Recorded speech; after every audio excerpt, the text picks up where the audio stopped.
Assalamualaikum warahmatullahi wabarakatuh. Waalaikumsalam warahmatullahi wabarakatuh. Selamat pagi semuanya. Selamat Selamat pagi, Pak. Bagaimana kabarnya pada pagi hari ini? Alhamdulillah. Alhamdulillah. Semoga kita semua dalam kondisi baik-baik saja ya di tengah pandemi COVID-19 ini. Nah, jadi pada pertemuan kali ini kita akan membahas suatu topik biologi tentang metode ilmiah. Oke, di sini ada beberapa informasi yang harus kamu ketahui tentang metode ilmiah ya. Yang pertama adalah pengertian atau definisi dari metode ilmiah. Nah, jadi metode ilmiah adalah proses keilmuan untuk memperoleh pengetahuan secara sistematis berdasarkan bukti fisik. Nah, jadi guys, para ilmuwan telah melakukan berbagai macam pengamatan atau observasi serta membentuk hipotesis atau dugaan sementara dalam upaya untuk menjelaskan fenomena lain. Nah, adanya prediksi yang dibuat berdasarkan hipotesis yang sudah diuji tadi melalui pelaksanaan eksperimen atau percobaan. Nah, apabila suatu hipotesis lolos uji berkali-kali, maka hipotesis tersebut dapat menjadi suatu teori ilmiah yang dapat kita percaya kebenarannya, ya. Nah, jadi secara garis besar, secara umum, metode ilmiah adalah proses keilmuan yang diperoleh untuk mendapatkan pengetahuan secara sistematis berdasarkan bukti-bukti yang sudah ada, berdasarkan bukti-bukti yang sudah kita lakukan sebelumnya ya, melalui proses eksperimen atau percobaan. Metode ilmiah ini juga bisa kita definisikan sebagai proses berpikir untuk mendapatkan cara-cara penyelesaian yang mungkin berdasarkan bukti-bukti yang cukup, serta cara kerja dari ilmu pengetahuan yang tentunya bersifat ilmiah atau saintifik, serta merupakan langkah-langkah sistematis yang digunakan dalam ilmu-ilmu tertentu, baik yang direfleksikan atau diterima begitu saja. Oke, nah tentunya kalian sebagai siswa serta peneliti muda bisa melakukan suatu penelitian berdasarkan pendekatan metode ilmiah atau scientific method. Oke, nah di sini terdapat juga beberapa definisi atau pengertian ya. Nah, berdasarkan Almak tahun 1939, metode ilmiah merupakan cara menerapkan prinsip-prinsip logis terhadap penemuan, pengesahan atau validasi, serta penjelasan kebenaran. Dan juga Ostel tahun 1975 berpendapat bahwa metode ilmiah merupakan pengejaran terhadap sesuatu hal untuk memperoleh suatu hubungan atau interrelasi. Jadi banyak sekali pengertian atau definisi tentang metode ilmiah. Nah, selanjutnya kita bahas tentang apa saja sih ciri-ciri dari metode ilmiah. Nah, tentunya harus bersifat rasional. Apa arti rasional? Artinya adalah sesuatu yang masuk akal. Ya, jadi kebenaran itu bisa diterima oleh akal pikiran dan dapat dijangkau oleh nalar kita atau pemikiran kita. Itu maksud dari kata rasional ya, harus bersifat masuk akal atau make sense. Oke? Yang kedua, bersifat empiris. Artinya menggunakan cara-cara tertentu yang dapat diamati menggunakan panca indera kita. Nah, artinya kita menggunakan semua panca indera kita untuk melakukan penelitian. Jadi tentunya harus bersifat empiris. Yang ketiga, harus bersifat sistematis. Artinya apa? Artinya harus menggunakan proses dengan langkah-langkah yang terstruktur atau jadi ada 3 ciri-ciri atau karakteristik dari metode ilmiah. Nah, selanjutnya ada syaratnya, ya. Apa saja syarat-syaratnya? Yang pertama, harus bersifat objektif. Artinya apa? Artinya pengetahuan ilmiah itu diperoleh sesuai dengan objeknya, ya, atau didukung oleh data dan fakta. Nah, kita sebagai peneliti harus berpikir secara objektif, bukan subjektif, ya.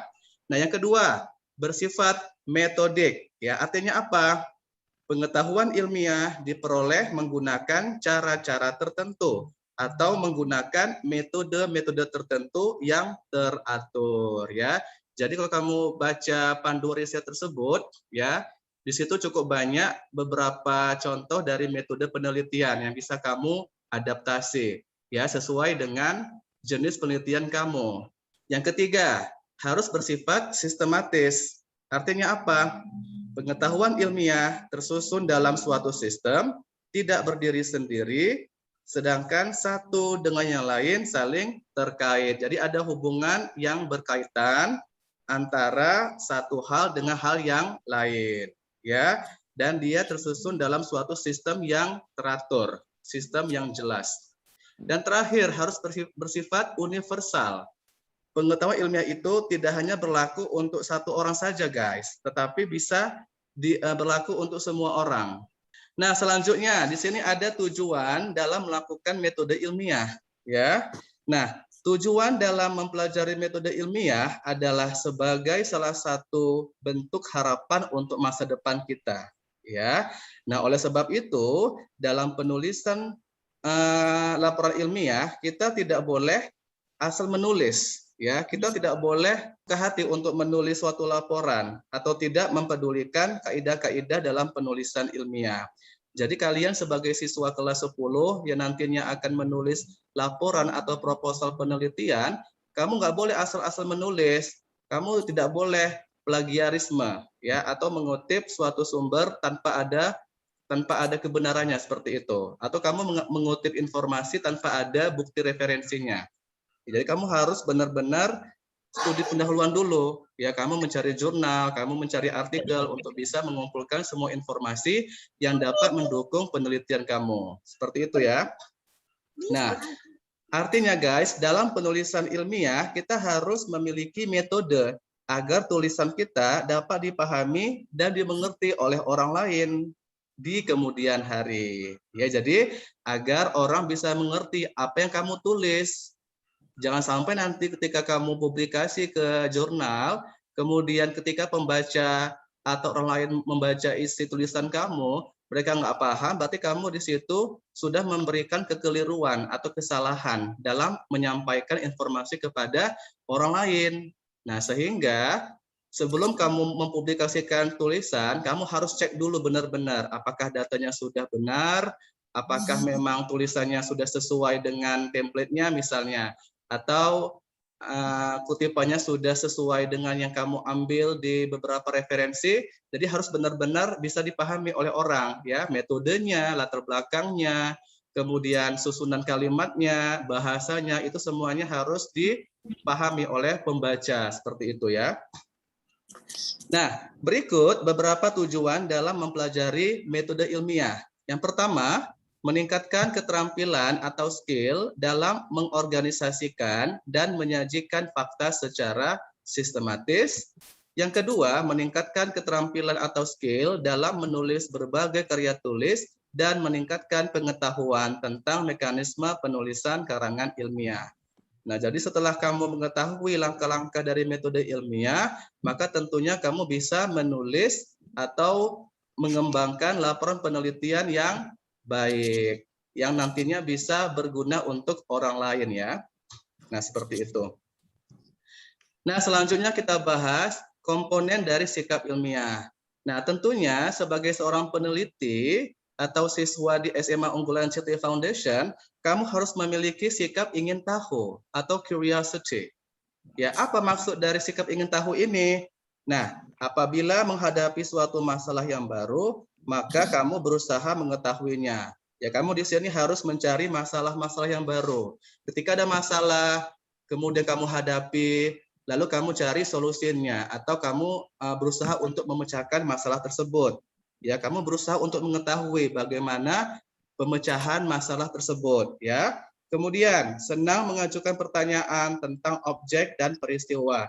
Kalau ada sesuatu yang membuat kamu penasaran, kamu akan bertanya, ya. Nah, kemudian terbiasa menggunakan alat indera sebanyak mungkin untuk bisa menyelidiki suatu masalah. Ya, kamu menggunakan panca indera kamu untuk bisa melakukan investigasi lebih lanjut, ya. Kemudian memperlihatkan gairah dan kesungguhan dalam menyelesaikan eksperimen atau percobaan. Kamu benar-benar memiliki gairah yang luar biasa ya untuk segera menyelesaikan percobaan tersebut agar nantinya hasilnya sudah ada. Seperti itu ya. Nah, kamu harus memiliki rasa ingin tahu yang besar ya. Jangan malas untuk mencari tahu dan jangan malas untuk bertanya. Yang kedua, seorang siswa atau peneliti harus memiliki sikap kritis. Artinya apa? Artinya kalian itu tidak langsung begitu saja menerima kesimpulan tanpa ada bukti yang kuat. Ya, kamu harus berusaha berpikir kritis ya. Misalnya ada suatu kesimpulan, tiba-tiba kamu merasa bahwa itu kesimpulannya tidak benar. Nah, kamu bisa mengatakannya itu tidak benar seperti itu. Kamu bisa berpikir kritis, jangan telan mentah-mentah. Jangan terima begitu saja tanpa adanya bukti dan data yang kuat. Oke? Nah, kemudian seorang yang berpikir kritis terbiasa menggunakan bukti-bukti pada saat menarik kesimpulan. Tidak merasa paling benar yang harus diikuti oleh orang lain dan bersedia mengubah pendapatnya berdasarkan bukti-bukti yang kuat. Nah, jadi kalau kamu misalnya sudah melakukan penelitian, kemudian ketika orang lain membaca penelitian kamu dan mereka merasa bahwa itu salah, kamu harus legowo, ya kamu harus menerima bahwa itu salah, itu keliru. Asalkan sudah ditunjukkan oleh bukti-bukti yang ada, seperti itu. Jadi kamu berpikir secara kritis, kamu bisa mengutarakan pendapat kamu bahwa hasil yang sudah diambil itu salah atau keliru dan akan mengubahnya atau menggantinya. Atau misalnya kamu membuat suatu penelitian dan itu salah, maka kamu legowo atau kamu siap untuk menerima kritikan atau masukan dari orang lain ya. Yang ketiga, seorang peneliti harus bersikap objektif. Maksudnya apa? Maksudnya kamu harus melihat sesuatu itu sebagaimana adanya. Seperti itu, harus berpikir objektif, tidak subjektif. Kemudian menjauhkan adanya bias-bias atau penyimpangan pribadi dan tidak dikuasai oleh pikiranmu sendiri. Dengan kata lain, kamu memiliki sesuatu yang kamu katakan secara jujur. Jadi apa yang ada di pikiran kamu itulah yang kamu sampaikan secara jujur. Apa adanya dan transparan ya. Jadi harus menggunakan sikap-sikap objektif, tidak boleh berpikir secara subjektif. Yang keempat, seorang peneliti harus memiliki sifat menemukan atau discovery ya, memiliki inovasi atau memiliki penemuan. Artinya apa? Seorang peneliti selalu memberikan saran-saran untuk eksperimen baru, ya, terbiasa menggunakan eksperimen dengan cara-cara yang baik dan konstruktif atau membangun, selalu memberikan konsultasi yang baru dari pengamatan yang dilakukan. Nah, jadi kalau ada eksperimen baru, kamu berusaha untuk memberikan masukan atau saran, kira-kira apa yang bisa meningkatkan kualitas dari eksperimen tersebut. Ya, kamu tidak menerima begitu saja. Kamu bisa memberikan saran, masukan, atau kritikan yang bersifat membangun, ya, agar nanti kualitas risetnya bisa lebih baik. Oke. Yang kelima, sikap menghargai karya orang lain. Nah, ini yang paling penting ya. Kita harus respect atau menghargai karya orang lain, ya. Artinya apa? Nah, seseorang tidak akan mengakui dan memandang karya orang lain itu sebagai karyanya. Kalau kamu merasa itu bukan kerja kamu, jangan diakui, jangan diklaim. Ya, misalnya ada studi kasus, warga Malaysia mengakui bahwa wayang itu adalah milik mereka. Atau orang Malaysia mengakui bahwa batik itu adalah pakaian mereka. Itu semuanya salah. Kenapa salah? Karena itu adalah budaya kita. Itu adalah salah satu bentuk dari karya kita ya, dan orang lain tidak boleh mengakui hal tersebut. Makanya kalau kamu menemukan sesuatu produk misalnya atau inovasi baru, itu harus kamu laporkan ke Haki. Jangan dibiarkan, takutnya nanti bisa diklaim sama orang lain. Misalnya si A membuat sebuah buku, nah itu bukunya bagus sekali, sudah bestseller. Nah tiba-tiba buku tersebut diakui sama orang lain.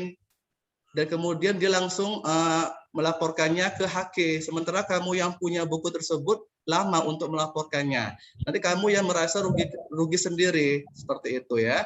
Jadi kamu harus melaporkan sesuatu itu ke Haki atau ke hak cipta. agar orang lain tidak bisa mengakui atau mengklaim atau mengaku-akui itu punya mereka. Seperti itu ya. Nah, kemudian juga kamu sebagai peneliti harus bisa menerima kebenaran ilmiah walaupun ditemukan oleh orang lain. Seperti itu. Ya, jadi kamu harus menghargai atau respect terhadap karya orang lain dan tidak boleh melakukan tindakan plagiarisme. Oke, yang keenam, seorang peneliti harus memiliki sikap tekun. Artinya apa?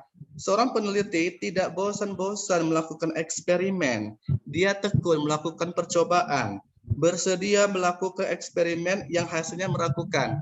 Jadi kalau hasilnya masih meragukan, dia akan berusaha untuk mencari kebenarannya. Dia tidak pantang menyerah, berusaha untuk mencari kebenaran dari eksperimen yang dia lakukan. Oke? Dan tidak akan berhenti apabila belum selesai. Kalau belum selesai, dia tidak akan berhenti. Kalau dia belum bisa menemukan jawabannya, atau dia belum bisa membuktikan hipotesis tersebut diterima atau ditolak, maka dia tidak akan berhenti untuk terus melakukan penelitian. Itu maksud dari kata tekun atau konsisten ya. Selanjutnya sikap terbuka, openness ya. Ini maksudnya apa? Bersedia mendengarkan argumen atau masukan dari orang lain sekalipun berbeda dengan apa yang diketahuinya. Jadi kalau kamu sebagai seorang peneliti harus bersedia menerima segala macam kritikan, masukan dari orang lain, jangan tertutup atau jangan marah apabila orang mengkritik kamu. Misal kamu salah dalam melakukan penelitian, mungkin metodenya salah, atau ketika kamu nanti sempro pengujinya mengkritik kamu habis-habisan, kamu jangan nangis. Ya, kamu harus memiliki mental yang kuat untuk bisa menjawab semua permasalahan yang ada. Artinya kalau ada masukan dari orang lain, kamu harus menerimanya. You have to accept all the opinions from others. Oke? Nah, ini adalah sikap-sikap ilmiah yang harus kamu miliki sebagai seorang peneliti. Selanjutnya, kriteria metode ilmiah ya. Nah, di sini ada beberapa kriteria dari metode ilmiah. Yang pertama, berdasarkan fakta. Ini maksudnya apa, guys? Nah, keterangan-keterangan yang ingin diperoleh dalam penelitian, baik yang akan dikumpulkan dan yang dianalisis, haruslah berdasarkan fakta-fakta yang ada, berdasarkan data-data yang cukup. Janganlah penemuan atau pembuktian itu didasarkan pada imajinasi semata, daya khayal semata, praduga, kira-kira, legenda-legenda, dongeng-dongeng, atau berita hoax. Itu tidak boleh. Jadi sebagai seorang peneliti muda, kamu harus melakukan penelitian berdasarkan fakta dan data empiris, ya. Seperti itu. Jadi harus menggunakan metode ilmiah, bukan metode non ilmiah. Oke, yang kedua, bebas dari prasangka. Ini maksudnya apa, guys? Metode ilmiah harus memiliki sifat bebas dari prasangka, bersih dan jauh dari pertimbangan subjektif. Nah, jadi kamu harus berpikir secara objektif. Kemudian menggunakan suatu fakta haruslah dengan alasan dan bukti yang lengkap dan dengan pembuktian yang bersifat objektif, ya. Nah, selanjutnya menggunakan prinsip-prinsip analisis. Ini maksudnya apa? Nah, dalam memahami serta memberi arti terhadap fenomena tertentu, kamu harus menggunakan prinsip-prinsip analisis. Semua masalah harus dicari sebab musababnya, serta pemecahannya menggunakan analisis yang logis, serta fakta-fakta yang mendukung dengan menggunakan analisis yang tajam. Ya, jadi harus menggunakan prinsip-prinsip analisis, tidak kamu sembarangan mengolah data tanpa adanya bukti yang cukup. Kamu tidak boleh memanipulasi data, jadi data tersebut harus sesuai yang ada di lapangan. Ketika menarik sebuah kesimpulan atau konklusi dari sebuah pernyataan, maka data yang kamu kumpulkan harus kamu olah secara analisis menggunakan software misalnya, kemudian datanya harus sesuai yang ada di lapangan dan tidak boleh dimanipulasi. Oke? Selanjutnya menggunakan hipotesis. Apa arti hipotesis? Ada yang tahu? Saya Pak. Apa? Dugaan sementara, Pak. Bagus, luar biasa. Pak. Bagus ya. Hipotesis artinya dugaan sementara. Benar. Nah, ini maksudnya apa, guys? Dalam melakukan metode ilmiah, peneliti harus dituntun dalam proses berpikir menggunakan analisis. Hipotesis atau kita kenal dengan istilah dugaan sementara harus ada untuk memadu jalan pikiran ke arah tujuan yang ingin kita capai sehingga hasil yang ingin diperoleh akan mengenai sasaran atau target dengan tepat. Nah, hipotesis ini merupakan pegangan atau pedoman yang khas, yang khusus dalam menuntun jalan pikiran peneliti. Ya, nah jadi untuk merumuskan suatu hipotesis ini harus kita buat dulu rumusan masalahnya. Jadi rumusan masalahnya jelas, tujuannya jelas, maka hipotesis juga menjadi jelas. Oke? Nah, selanjutnya menggunakan ukuran objektif. Ini maksudnya apa? Kerja penelitian dan analisis harus dinyatakan dengan ukuran yang bersifat objektif. Ukuran tidak boleh dengan merasa-merasa gitu. Atau kamu menuruti hati nurani, misalnya ini kira-kira seginilah. Kira-kira luas dari sekolah ini 50 meter misalnya. Kira-kira berat badanku 60 kg. Mungkin mungkin panjang tubuhku 150 cm, itu nggak boleh. Jadi harus menggunakan ukuran yang jelas. Nah, waktu kamu di kelas 10 ini, apakah sudah belajar tentang besar dan satuan? Sudah, Pak. Sudah. Itu menggunakan apa, guys? Menggunakan alat ukur, kan? Iya, Pak. Menggunakan alat ukur, jadi nggak boleh dikira-kira, nggak boleh diduga-duga gitu ya. Jadi untuk mengukur panjang menggunakan apa? Meteran. Meteran. Ya, Kalau mengukur berat badan? Timbangan. Kalau mengukur kecepatan? Menggunakan speedometer, Pak. Speedometer. Bagus, itu semuanya ada alat ukurnya, bisa dalam bentuk sentimeter, kilogram, dan sebagainya ya. Jadi nggak boleh diduga-duga. Oke, yang terakhir, menggunakan teknik kuantifikasi.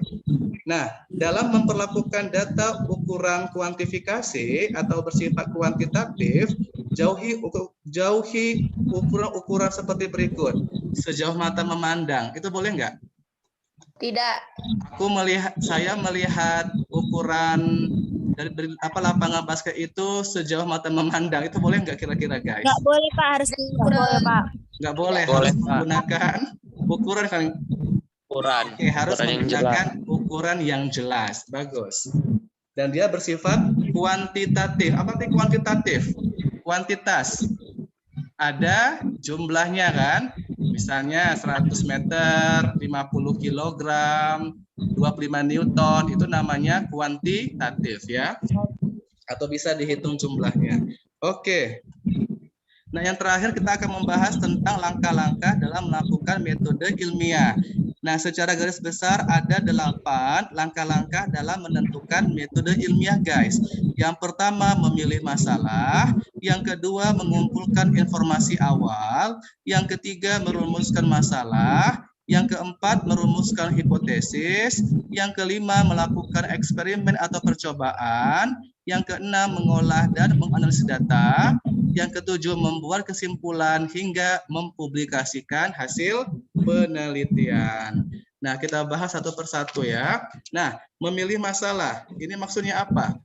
Biasanya masalah dapat diperoleh dari kehidupan sehari-hari. Misalnya, mengapa tempe itu ada serat-serat warna putih ya? Makan durian banyak bisa bikin sakit perut ya, atau bisa panas ya, seperti itu. Jadi sebetulnya banyak sekali hal-hal sederhana yang bisa kamu angkat sebagai penelitian kamu. Jadi nggak usah kamu memikirkan yang tinggi-tinggi atau yang kompleks-kompleks, nggak usah. Kamu carilah masalah yang sederhana yang bisa kamu pecahkan masalahnya atau bisa dicari solusinya ya. Nah, yang kedua, setelah kamu memilih masalah, lantas kamu mengumpulkan informasi awal. Hal ini bertujuan untuk menentukan topik utama yang akan diteliti sampai analisisnya. Nah, biasanya ketika kamu sudah menentukan masalahnya, lantas kamu ngapain? Kamu browsing lah di internet, kamu cari artikel, referensi, jurnal-jurnal yang dapat mendukung penelitian kamu. Ya, jadi kamu tuh tidak bisa membuat informasi tanpa ada dasar yang kuat. Ya, kamu carilah di Google, ya kamu ada kuota, ada internet, kamu cari di Google atau di beberapa situs yang bagus ya untuk mencari kira-kira apa sih jurnal atau dasar pemikiran yang bisa mendukung penelitian awal kamu tadi.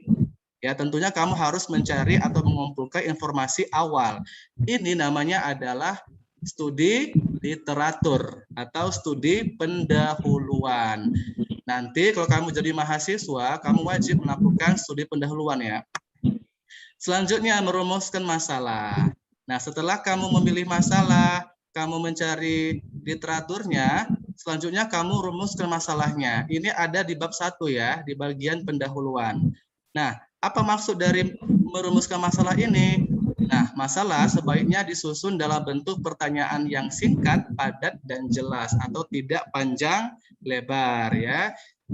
Nah, seperti itu. Jadi kamu harus merumuskan masalah dengan baik dan jelas ya. Ini biasanya menggunakan kalimat tanya. Sedangkan untuk tujuan penelitian menggunakan kalimat pernyataan. Jadi harus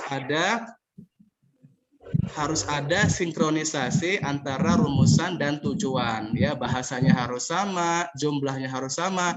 Kalau rumusan masalah ada 3, maka tujuan juga harus ada 3. Semuanya harus sama ya, harus relevan. Nah, selanjutnya merumuskan hipotesis. Nah, setelah kamu merumuskan masalah, maka langkah selanjutnya kamu bisa merumuskan hipotesis tersebut. Nah, hipotesis merupakan jawaban sementara terhadap permasalahan yang akan diteliti dan harus dibuktikan kebenarannya dengan melakukan eksperimen. Nah, jadi untuk mengetahui apakah hipotesisnya diterima atau ditolak, maka kamu harus eksperimen dulu, guys, ya. Kamu harus percobaan dulu untuk mengetahui apakah memang benar hipotesisnya gitu. Kalau gagal, berarti ada yang salah di langkah-langkah penelitiannya. Harus kamu ulangi lagi seperti itu. Jadi harus ada kejelasan antara penelitian kamu untuk bisa membuktikan hipotesisnya apakah diterima atau ditolak ya. Selanjutnya, melaksanakan eksperimen atau percobaan ini merupakan salah satu cara untuk menguji hipotesis. Benar ya? Jadi untuk menguji apakah hipotesisnya benar atau tidak, maka harus melakukan percobaan. Bisa di lapangan, bisa di lab, bisa di mana aja ya. Everywhere. Oke, yang keenam, mengolah dan menganalisis data. Nah, setelah kamu melakukan eksperimen, data sudah terkumpul, maka kamu bisa mengolah datanya. Ini biasanya menggunakan software. Ya, kalau saya dulu waktu zaman S2 mengerjakan tesis, saya menggunakan SPSS untuk mengolah data saya. Atau teman saya menggunakan Minitab dan juga menggunakan Kelstat ya untuk menganalisis data. Pakai apa aja boleh. Ya, kalau biasanya mahasiswa itu menggunakan SPSS ya untuk mengolah datanya. Nah, selanjutnya membuat kesimpulan atau konklusi.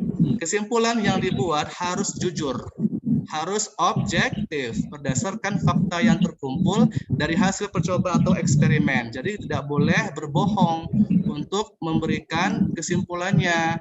Nanti kamu akan ketahuan. Kalau misalnya kamu nggak jujur dalam membuat kesimpulannya, maka nanti kamu gagal di seminar proposal atau bahkan di sidang ya.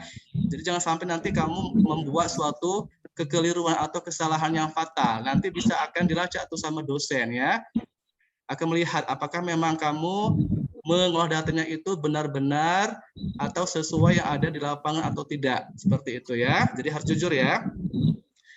Yang terakhir adalah mempublikasikan hasil penelitian. Nah, publikasi bertujuan untuk menginformasikan hasil percobaan atau eksperimen yang sudah diperoleh kepada khalayak umum atau peneliti yang lain. Jadi setelah ada laporannya, lantas kamu publikasikan ke jurnal penelitian agar bisa dilihat oleh orang lain. Nah, jadi ini adalah langkah-langkah yang sistematis dalam melakukan metode ilmiah sebagai pendekatan untuk mempelajari biologi. Oke, demikianlah pemaparan materi pada pagi hari ini tentang metode ilmiah. Apabila ada pertanyaan dari siswa-siswi sekalian, silakan ditanyakan di grup kita ya. Oke, terima kasih atas perhatiannya. Wassalamualaikum warahmatullahi wabarakatuh. Waalaikumsalam warahmatullahi wabarakatuh. warahmatullahi wabarakatuh.